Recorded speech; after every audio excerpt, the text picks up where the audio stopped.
Hey guys, this is Austin, and welcome to another episode of the Meatgistics podcast. Today, John is gone. If you watched the live stream this week, then you'll know that we had Brett on, our CEO.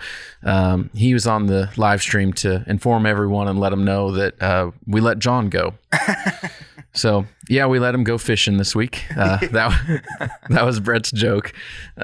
So he's up with the Ron Share Productions crew up north fishing, having some fun, hanging out with them. He'll be back next week, but for this week, you're stuck with me and Patrick. Yeah, and I'll be on color commentary today. So yeah, we still wanted to put out some content, make sure you guys still had something and didn't go empty a week. So you get a live stream and podcast still this week, but no John. So also just reminder, if you're not familiar with the Ron Share Productions crew, they do a lot of work on they produce TV shows like The Flush, Rooster Tales, Made for the Outdoors, Destination Polaris, Due North Outdoors, Minnesota Bound, and Backwoods with Ron and Raven. Tons of awesome TV shows if you're into all the outdoor stuff. Really cool shows. The Flush also has their own podcast. They're on the Talk North Network, which we are as well. So check them out at talknorth.com or check us out there as well. You can also look for The Flush, Talk North, or Meatgistics on all the major podcasting platforms. I'd love to ask those guys, like, who's the guy that's like, they're out there hunting and they're just like, we could probably make a TV show out of this. You know what I mean? Like, and then it just happens that quick. Some guy's like, oh yeah, no, we can for sure do that. I know the hookups with all the cameras and all the equipment. Post-production must be quite the process, because it's like, from my point of view, from just doing small local stuff to like have a day's worth of footage over like something that's either, if it's an hour, 2 hours, 10 hours, 12 hours. I couldn't imagine going back and like, all right, let's make a narrative out of this. That would be such a daunting task. But yeah, just the idea, like, who doesn't sit there like doing something they love, hanging out with their buddies, and just like, man, could you imagine if we just press record on this and then we get paid to do that? That would be an absolute astonishing thing. We'd have to ask them sometime how much footage do they get for a 30-minute TV show? And then reference footage, and then call, and then I'm sure a lot of that, like, sure, we imagine a 30-minute show, but like, what's in reality? That's 22 minutes, right? And then intro and outro are typically the same. And then, I don't know, the more I view stuff, it's like, for my edit eye, it's like I would almost lay down or edit like what I want it to sound like first, what I want the story to be, the pacing of the person talking, right? The interactions they're having, and then make sure that I tell a beginning, middle, end with that before I ever even put my favorite cool supplemental footage, right? To help spread that out. Or do I want that to look slow motion? So I'd have to make sure the bones were there before I made it look cool. So I just, like I said, just to pick their brain and ask certain questions like that would be really, really something. It'd be fun. I mean, I don't know for sure, but we have to ask, because I bet they would talk to us about it. Bet that if we want to do it on a podcast too, on one of ours or theirs, I'm sure they would. Usually when we ask them for stuff, they're open for us. We'll have to find out, because I don't know. To be honest, I don't know how many people are super interested in it, but I'm interested. So if we are, everyone watches TV, right? And then it's like, I know, just accidentally finding shows out like that, right? Like, you'd watch, like, I remember a big thing for me was like Spike TV in the morning on like Saturday. There'd be some guy I've never seen before working on a truck or doing something that, like, I was like, I still don't know how to do, but it's like, it was fun watching him do it. And it's just the cleanest of work environments and this and that, but then that same style of production. So yeah, just growing up on that and just not realizing what you're watching, and then, I don't know, discovering a new hobby or a like or interest from something you accidentally happen upon. I love doing that. Can't do that anymore. You got everything's curated, or like, oh, I've never heard of that, so I don't watch it. So yeah, cool. Well, other than that, remember to like, comment, leave a review on YouTube, social media, share with your friends. Anything you guys can do like that really helps us out, helps us with all the social media algorithms and promoting our content on the various podcast platforms out there. Other than that, I think that's all I got for about an intro. I want to hop into some notes off of Bratfest that we have coming up here soon. Hopefully, I don't bore you guys too much, but on the other hand, I'm going to continue to probably pound Bratfest for the next 3 weeks. We got Bratfest coming up on August 19th. So if you are from the Wichita area at all, you got to be here. It is crazy event, tons of stuff going on, tons of food. It's a blast. Even if you're not totally from the area, if you can make a drive for it, it's well worth it. It's $15 for a ticket. That $15, 100% of it goes straight to Special Olympics Air Capital Flyers team. It's everything we do is as a fundraising event for the Air Capital Flyers. Last year we had close to 1,000 people here. We raised over $11,000 for the Air Capital Flyers. This year we're doing some more with some different things, and I'm really hoping that we're going to be. I don't think we'll be less than 15,000. I'm actually hoping we're going to be closer to 20,000 on what we can give them as a donation at the end of the day. All the other vendors that come, they've committed to at least a 7% cut of their sales going back to the ACF, the Air Capital Flyers. Some of them have said that they will give more. And then we're going to have a dunk tank that day. Dunk tank's going to be awesome. John and I will be on it. Brett, our CEO, he'll be on it. We're going to have number of other people too. You basically will spend $5, get 3 throws, and try to knock people in. And 100% of the money collected on that goes straight to the Air Capital Flyers. As far as what you get to eat, because it wouldn't be Bratfest if you didn't get to eat something. So we're gonna have samples of 10 different flavors of brats. We're making like 900 pounds of brats for that. It's a lot of brats. We're about a third of the way there. We made 300 pounds last week, 300 pounds today, actually. And then we'll make another 300 pounds next week, probably. Now, that sounds like, I feel like 10 years ago, we'd be calling Guinness like, hey, we're doing 900 pounds in a certain amount of days. Like, but these big commercial plants, even the not so big ones, what's a an average day for them as far as pounds produced, right? Oh, what a big question, huh? Yeah. I wouldn't even know where to begin. Low, high, because like you said, just you and a couple of their hands, 300, and that was what time spent processing that? From the time we started prepping it all to the time you're done with cleanup and everything's away, 3.5 hours. So that's not bad. So if you were really trying to I wonder if Guinness would be like, hey, we did 1,000 pounds today, but what's a weird number? It's one of those, we looked up what's the biggest sausage, and we're like, oh, we could do that. Oh, no, we can't. That's X amount of feet long. What do you cook it in and all that stuff? So. Yeah. We'd have to do some looking to see what would be the most pounds done in production in a day. But I've been to some of the large commercial plants that they're running 6 to 12 vacuum stuffers at a time. And a vacuum stuffer, if you run it continuously, just ours that we have here is not like a super big unit. It still holds 150 pounds in the hopper, and you can blow through that. If you're just going, I don't even know. Less than an hour, probably less than 30 minutes. It chugs through it. So if you think about that, say you did 150 pounds in 20 minutes, but you had 10 of those going and you ran it for a 16-hour shift, because you're going to have 2 shifts on production and a shift on cleanup. So I can't do math in my head now. I'm looking for just any ballpark figure, and I'm just getting meat consumption and stuff like that. You're probably talking thousands of tons produced. We're not even talking hundreds of pounds or thousands of pounds. It's probably tens or 100,000 pounds a day type of deal. But that's also at the very large commercial plant operation. Most of the commercial guys that we deal with, or the independent guys, that they're still making 25 to 100 pound batches. They're not making 25 tons a day. Nor would they have anything to do with all that. Yeah. come and get it. But that's the beauty of it, is there's everything from the guy at home who's making literally a pound of something, all the way up to the guys that are making millions of pounds at a time. So it's all over the board. Yeah. That's wild. So other than brat samples, there'll also be a brat lunch. So you can sample a bunch of different flavors, and then we'll have 3 that you can actually get a whole brat on, sit down, get some food, get a drink, hang out. Last year we actually had that as like a separate donation. This year we were just like, nope, we're just going to include that in the whole ticket package from the start, make it easy on everybody. So that comes with your ticket and entry. We're going to have a huge area of sun shades set up. Try to make it as comfortable as possible because, I mean, we're Wichita, Kansas in the middle of August. Today is like 105.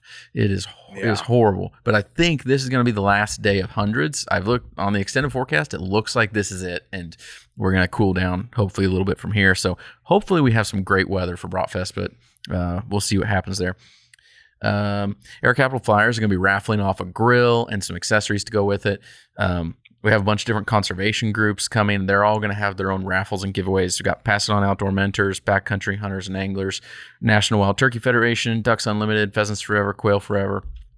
And then other vendors involved, Augusta Rental and Sportsman's Training Center. They provide us tables, chairs, portable bathrooms, dunk tank, and more. And those guys are awesome to work with. So if you need anything, equipment rental wise, I'm going to probably go to them and rent an excavator sometime just because I want to dig a big hole. And I've never been able to do that.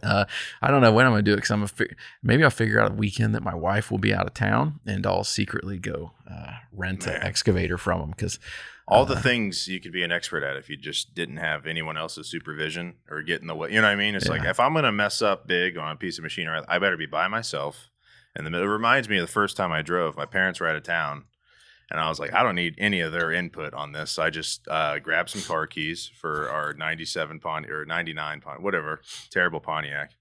And I just cruised around the neighborhood for a little bit, got my bearings, and I was like, yeah, that's nothing too crazy. So yeah, they didn't find out about that. So that's what it's great. Every podcast in the world is great for this. Just ratting on yourself just years after the fact. And it's just like, no one's going to hear this. Yeah, that's awesome. Well, they're not going to hear it. So. Hopefully not. I did. You're talking about all these raffles that we're doing at Bratfest, though. Did we make new raffles? Don't we have like something you can vote on your favorite sausage or something like that? Oh man, I'm gonna talk and I'm gonna butcher something. I feel like we talked every different avenue of which to reach to this. Yeah. Like, what did we do? I think we decided each one, correct? Because we had a potential ticket raffle already. So you're on your ticket stub, that's detachable, and that was going to be you go down to each potential vendor and or flavor, and you put it in their box, and you're voting for your favorite. What's cool about a potential another one with a QR code correctly is that you're entered then to win a $100 Walton's gift card, and there will be multiple of those, if I'm not mistaken, given away. Yes. So yeah, you saying that helps trigger my memory because I knew cool. I had Josh and John both walk in my office, and I'm like, oh great, what's going on at once? Yeah. And so they were like. They were trying to figure out what to do, and I was ultimately we're gonna have the ticket stub you tear off and you can vote for your favorite, and then we're also gonna have QR code entry, so we will have a couple different raffle giveaways, draw names from everybody that votes and then anybody that enters through the QR code. But we were trying to figure out how to do them together, and ultimately we were talking, it was just like, let's just do them separately. We just give away more stuff. It's not that big a deal. It's really not. I mean, like I said, more incentive to want to just try all the flavors. I think you can go around the world tour essentially. And then I did a chili cook-off a few years ago. I didn't do one. I participated by eating a lot of free chili. And that was the coolest part, is just like almost being your own judge, pitting them against one another, and then ultimately make a decision with I think they gave you a pinto bean to put in a box. So we couldn't really just, here's a sausage, go put it in your favorites. They'd stack up pretty quick. It wouldn't work well. That's what it is. You give them a Ziploc bag right when they walk in. You give them like, a patch, a sticker. Here's a commemorative raw piece of sausage. So, everything they need to have a great day. So. It'll be fun. I actually found, I will probably bring these in at some point, show on the podcast, but I guess I didn't find, my wife found this like site that makes like sunglass and glasses cleaning microfiber towels and stuff, and they are like printed to be like lifelike products. So she bought me a steak and a piece of pizza. I think I've seen the pizza one because I remember wanting that immediately. Yeah, I was talking with my wife and I'm like, she's like, well, which one am I getting? I'm like, I don't know. I don't really want to, I don't know that I want either. She's like, why not? And I'm like, well, I don't want to spend like $20 on it. And turns out they're $5 a piece. And I was like, cool. well, I'll waste $5. Like, I don't want to, I'm not going to waste a 20, but if it's $5, I'm like, I'll get enough enjoyment out of it to mess around with and that, they're like, they look like a piece of meat is sitting on it. So if they had a sausage or a broad or something like that, or raw meat or. Yeah. If they had something like that, I'd be tempted to, because if they're only $5, I bet you could talk to somebody like that and be like, "Hey, I'm buying 1,000 of these. What kind of bulk price can you give me?" And do something for Bratfest with that, because that'd be fun. Sweet. It'd be a cool little addition to things. I'm always a fan of, but like I'm a fan of stuff that's like 10 years old that no one wants. Hell, 20 years old. Where's my mouse pad fans at? I need a raw meat sausage mouse pad or something like that. But because besides eyeglassing, like what else does everybody have that might get a potential use out of it? It's just you're in that weird realm. So yeah. E. coli? What do you guys want for you? No, not popular this time of year. Preferably not. Share E. coli. We'll see. I don't remember if there was. Might talk about E. coli and salmonella. We'll see how far we get into Meat Matters. I'm not sure if we'll get to that one or not, but talking about some different stuff there. Just remind me of that. But we'll see. Not quite ready for Meat Matters yet. Keep going through list of vendors here. Shaken and Stirred will be out with their mobile bartending truck. Funky Monkey Shaved Ice, Diamond Archery, and a 3D shoot.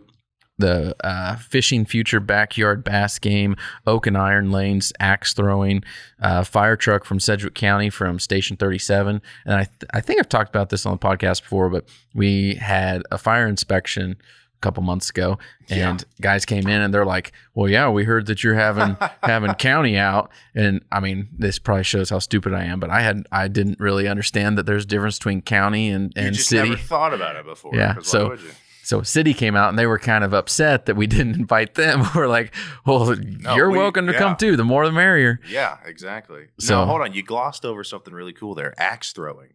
Have you done that before? I have not. Me neither. I've almost done it multiple times and I just always falls through. Yeah. But we tried to do axe throwing a couple times here.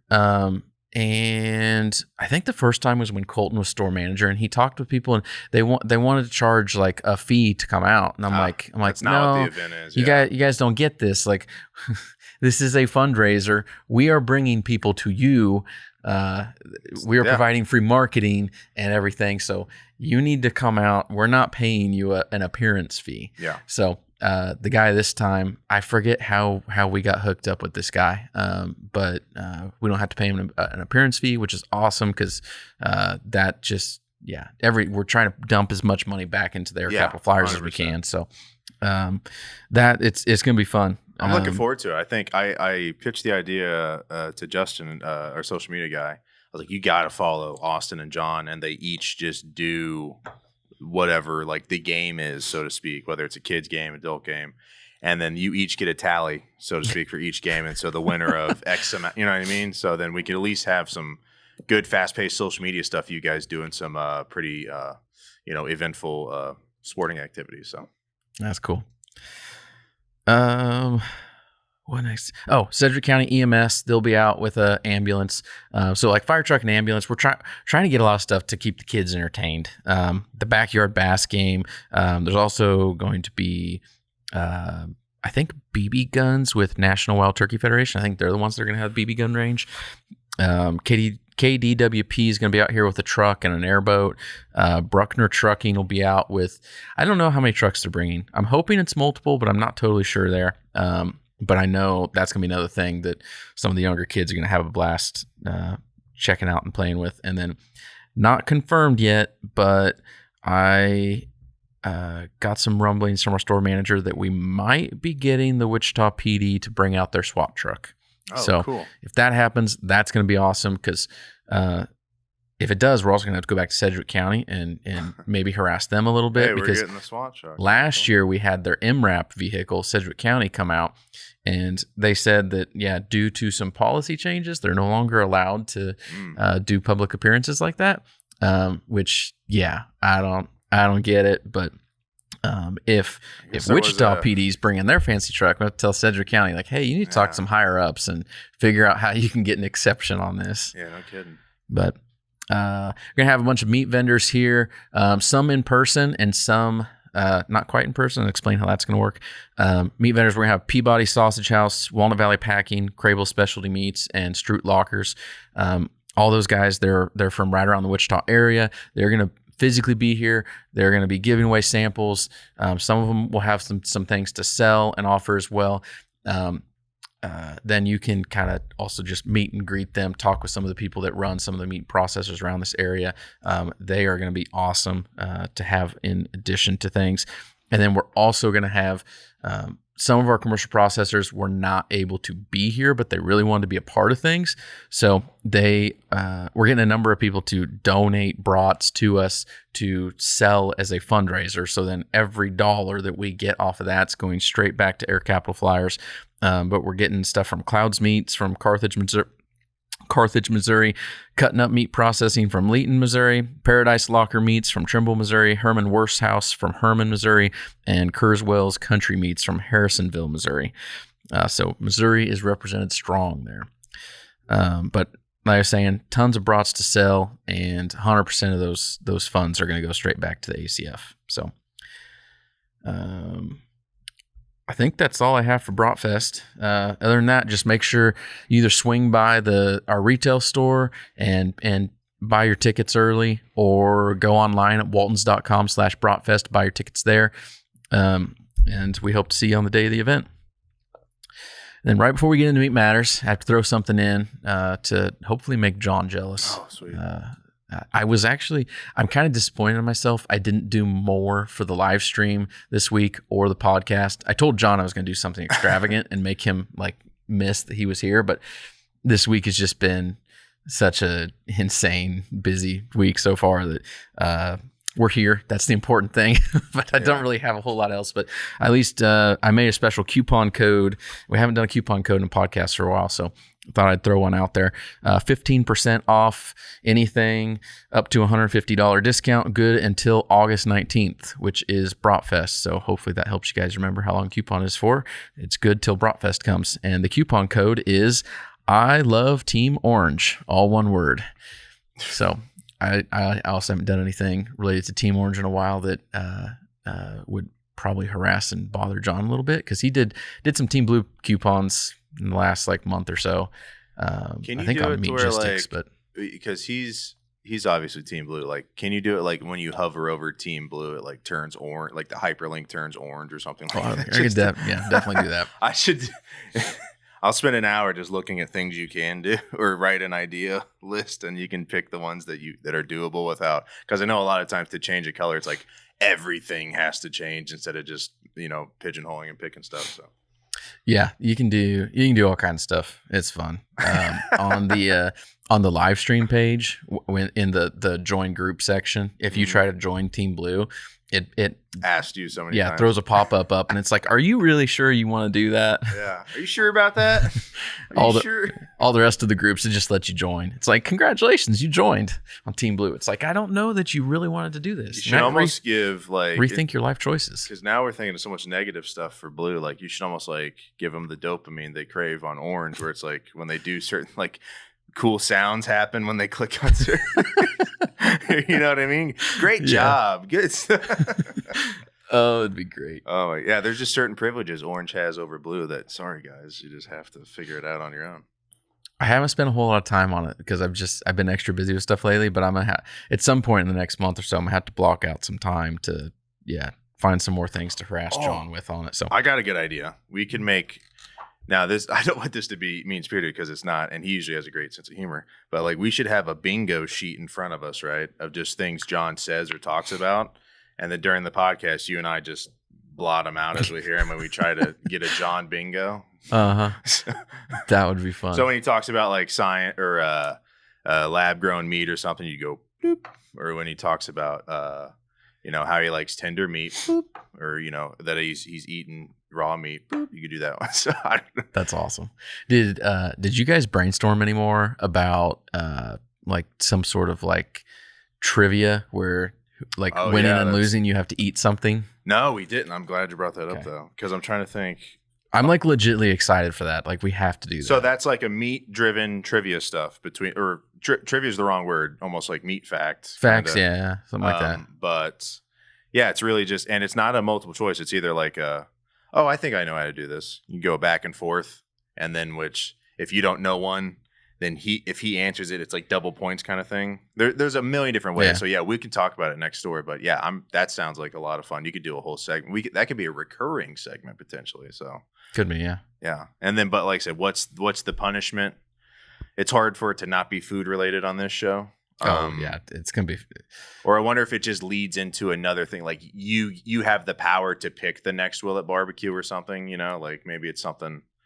Focus on some of our other kind of YouTube friendly stuff. So I don't know, it could be a lot of fun. Yeah, it's yeah, so many things we could do with that. We're gonna have some fun with it for sure.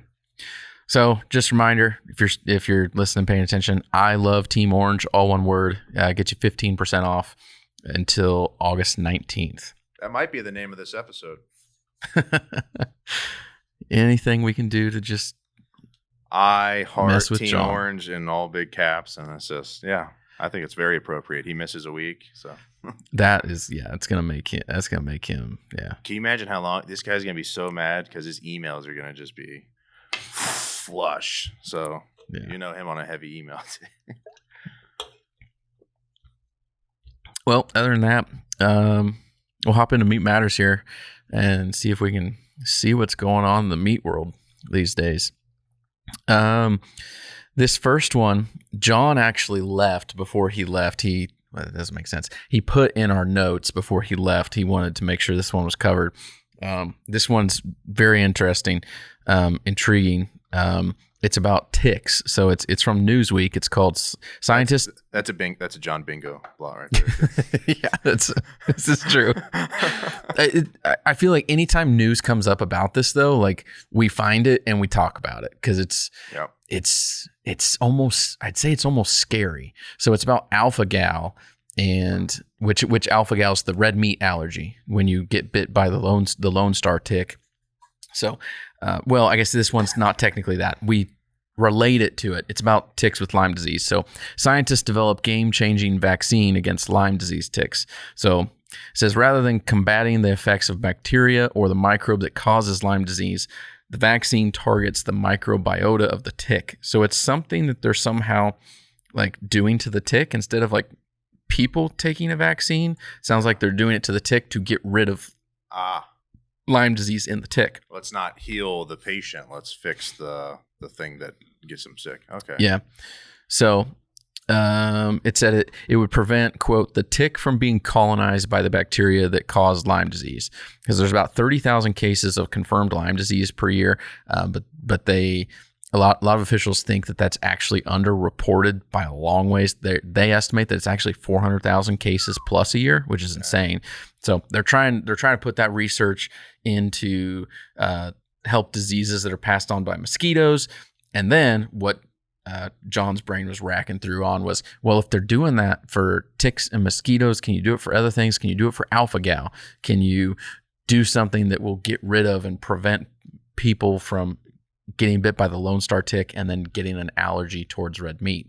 Because to us in our world, like that's like a death sentence. It feels like your life is going to be over if you can no longer eat meat. Just the availability of like protein to sustain your day that your body would not reject after a while. I'm sure that's the wrong word, but you know what I mean? Just that would be quite the uphill battle. And just, I mean, you'd probably be in stellar shape for a little bit, but I think you would eventually, feel you'd probably be a lot more tired. Your strength would go a lot quicker. Maybe I think one people forget often is like more susceptible to just like accidents and stuff like that, whether you twisted an ankle or something like that. I think, all that goes back to just, me eating healthy. Says me who had Taco Bell today. Yeah, I ate real healthy today. I got I don't even know what you call them. The buffalo chicken rollers from the QT. Those are the roller best. grill. Those are the best. My chick used to work there though, so she's like, I wouldn't eat anything. I go, don't ruin this for me, okay? It's affordable. It's a stone's throw away, and it's like, I'll have 2, 3, 4 of those. Something I like to pair them with like mac and cheese or something up there because it's like it's tough because it's not quite enough food to fill you up. But if I get double portion, it's too much food. So Yeah. Says the guy that I was looking at the availability of the website chewingthefat.com. It's up for purchase, by the way, so we should look into that. So before we really go full tilt with those things. Fun. Story number 2 is from Washington Post. It says Lone Star tick could trigger alpha-gal syndrome more than previously known. So up to 450,000 people in the U.S. may have developed a rare and potentially life-threatening tick-associated allergic condition that is triggered when eating red meat, according to the federal health data released Thursday, which this article is from like July 27th, give or take. Alpha-gal syndrome, sometimes known as red meat allergy, is caused when a tick bites a person and injects a sugar molecule found in its saliva. In some people, that sugar causes an allergic reaction, which can be further triggered by eating red meat, including beef, pork, and lamb, because the meat also contains the sugar known as alpha-gal. But researchers say the number of people who may have been affected is far higher. The CDC estimates that as many as 450,000 people, may be affected by the condition since 2010. That's just an insane number of people. Like, I know it's not like a huge percentage of the U.S. population, but still 450,000 people is a lot of people. It's more prevalent than I think some people probably realize. But some of the things I found interesting while reading through this article that I don't know that I at least remember. I don't know if maybe we talked about some of these before, but these are at least some interesting facts about alpha-gal and how it affects people. So the red meat allergies typically don't show up for like 2 to 6 hours after eating, and it's typically caused by like fattier meat. So if you're eating like a fatty hamburger or a fatty steak, you finish dinner, no symptoms, go to bed, you wake up, and when you wake up, either during the night or in the morning, you might be itchy, you might have hives, you might just have gastrointestinal issues. So it's not like a peanut allergy. My son has a peanut allergy that when he first had a reaction from peanuts, like he started swelling up, he got hives on his face, and that was like an immediate thing. So if you get bit by Lone Star tick and you get the alpha-gal syndrome, it's not like an immediate reaction, which is kind of scary to think, because maybe it does affect more people than you think, and maybe it affects some people and they have no idea, just because if it's 6 hours later, I mean, if that was me and I had some sort of gastrointestinal issue after eating, I'm going to think that, I just got like a slight case of food poisoning, I ate something bad, but who knows? Then to move on to the next one, this article is from USDA, talks about China remains the world's largest meat importer despite recent declines. So since 2019, China has been the world's largest meat importer. Despite recent reductions in the amount that they have imported, the country remains in the top spot. In 2022, China imported 43% more than the second largest meat importing country, which is Japan. So that started from back in 2019. China surpassed Japan in 2019 to become the top importer after the African swine fever decimated China's pork supply, and that epidemic was running rampant over there. So we've talked about African swine fever a good bit over the last few years here, and it's just kind of crazy to see how that initial thing is what caused the market to just go nuts on pork. And China was not number one. Japan was, and China was just ho-humming along, and then all of a sudden, boom, African swine fever. And the graph on this article China just jumps up, and they just take over the lead. And like the article said, 43% more than Japan now. But that kind of leads into our next article from meatandpoultry.com, talking about Vietnam approving ASF vaccine. So Vietnamese and U.S. researchers developed 2 vaccines to fight against ASF. Vietnam plans to ship out 2 million of the doses by October, and it's got a 95% efficacy rate. And the virus hasn't been detected in the U.S. yet, but it does continue to affect a lot of other countries, and they are still working and progressing pretty rapidly on stopping the virus, because it's the amount of impact it's had in China specifically, but also other spots in the world. I mean, that's something we don't want to get to the U.S. So hopefully with the vaccine that a year from now, we're not even talking about African swine fever at all anywhere, because it's just gone. But We'll continue to see what happens there. If we run across anything else, we'll kind of let you guys know. But that's it's been like a long running story that we just kind of get bits and pieces here every now and then over the past 2-3 years. Next one, I feel like we almost always have to talk about some sort of lab-grown and cultivated meat article. This one is from Reuters, and it says, as lab-grown meat hits menus, the next investor hurdle is scaling.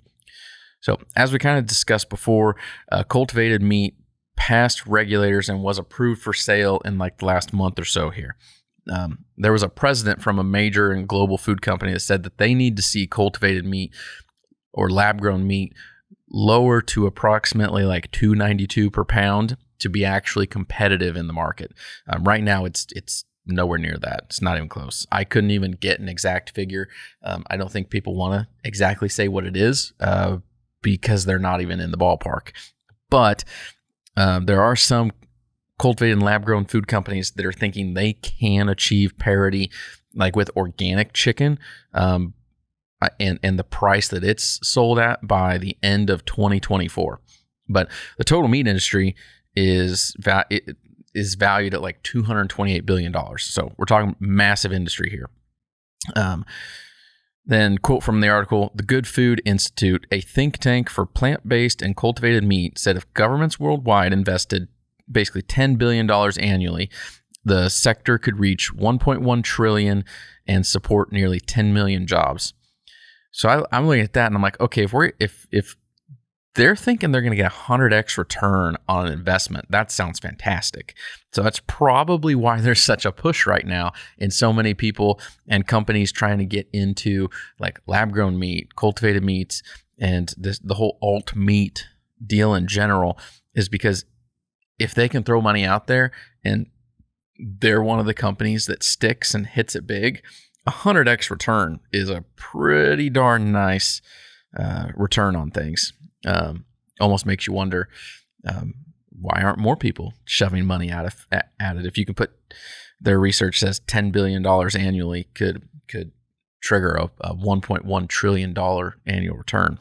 Kind of crazy to look at, but I don't know. John's not here to rage at it too hard, but I don't think either of us are overly concerned with where that whole market's going to go. It's probably going to have some sort of lasting hold in the market, but I don't ever see it getting much more than a couple percentage points. It's going to be a fad that comes and goes.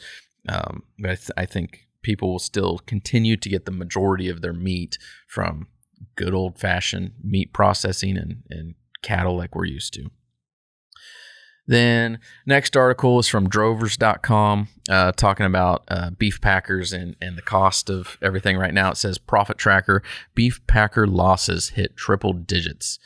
So for the week ending July 29th, cattle feeders found average profits near $443 per head, about steady with profits of the previous week. Beef packer margins have slipped further into the red with an average loss of about $102 per head, or losses of $21 per head more than the previous week. Wholesale beef prices posted an average of $2.99 per hundredweight, down about $1 from the previous week.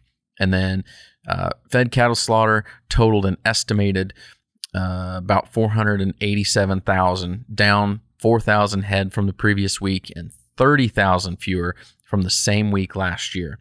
Packing plant capacity utilization was estimated at 85% compared to almost 91% last year. So that is nuts.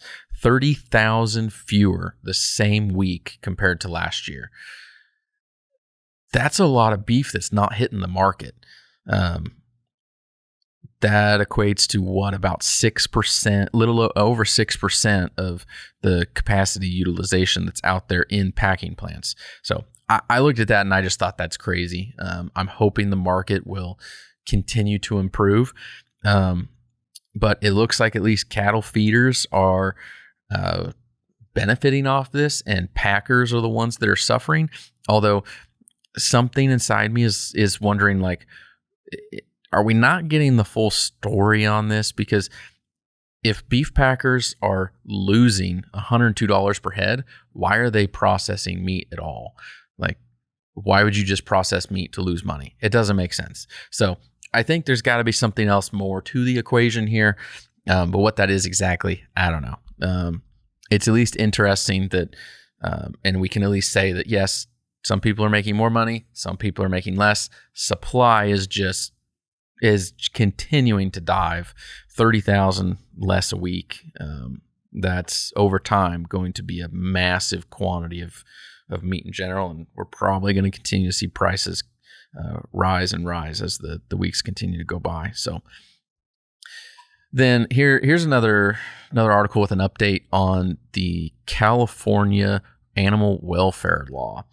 So this one is from MSN, and it says U.S. pork firms split over Congress bill to overturn California animal welfare law. Some of the big U.S. pork producers have spent quite a bit of money already to comply with the new California law that requires more living space for certain animals. And some of those pork producers are not really excited about Congress stepping in now and maybe going to change something and overturn the California law. The National Pork Producers Council, the Pork Industry Trade Group, support ending agricultural trade suppressions. So the act is the EATS Act, Ending Agricultural Trade Suppressions Act, a bill introduced by U.S. Senator Roger Marshall, which he's from Kansas, and then Representative Ashley Hinson from Iowa. And the point of that act is to curb the ability of states to regulate agricultural products sold within their borders. So the lawmakers are aiming to overturn California's Prop 12, which bars sales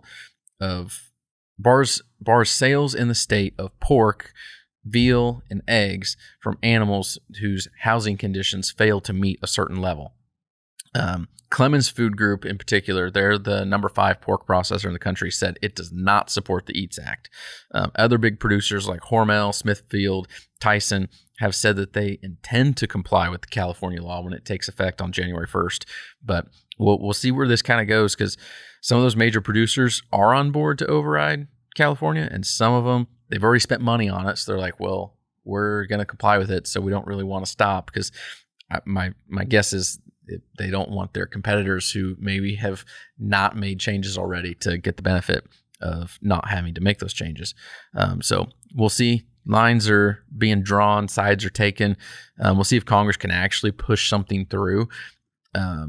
Sometimes I see bills like these come through and then they don't go anywhere. They end up dying. But I'm hoping that this one goes through. I'm just not a fan of when like California says, "Hey, let's do this," and then it affects our meat industry over here. So we'll see. We'll see what happens. But I at least found it cool that the senator that was pushing it all was a senator from Kansas. So we'll continue to follow that one and try to find more updates as it happens. Other than that, I do have one last article about salmonella. I'm not going to go through it today because I think we're going to save that for when John's here, because I think John is going to rant on this one hard. Give a little bit of a teaser, but it's talking about and questioning, why is it legal to sell meat contaminated with salmonella? Because it is illegal to sell meat that is contaminated with E. coli, but it's not salmonella. So what makes the two of them different? What's that one thing that John always says gets you sick more than meat all the time? E. coli and Listeria. Well, they're found in what though? Something like Sprouts is a big one. You just completed my bingo for the job. Oh, that's perfect. Yeah. You got anything else you want to hit on before we get out of here?